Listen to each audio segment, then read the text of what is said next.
భగవంతునికి ఎన్నో నామాలు. దేవో నామ సహస్రవాన్ అనే మహాభారతం దీనికి నిదర్శనం. ఎన్నెన్నో నామాలున్నా దేవునికి గోవింద అనే నామం చాలా ఇష్టమైనది.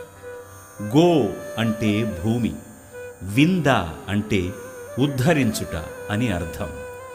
వరాహావతారం ధరించి భూమిని ఉద్ధరించినవాడు కావున దేవునికి గోవింద అనే పేరు వచ్చింది.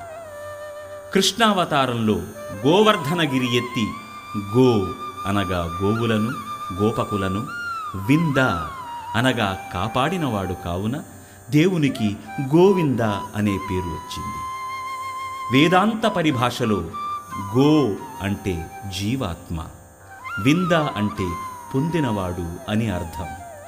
జీవాత్మను పొందువాడు కనుక దేవునికి గోవింద అనే పేరు వచ్చింది.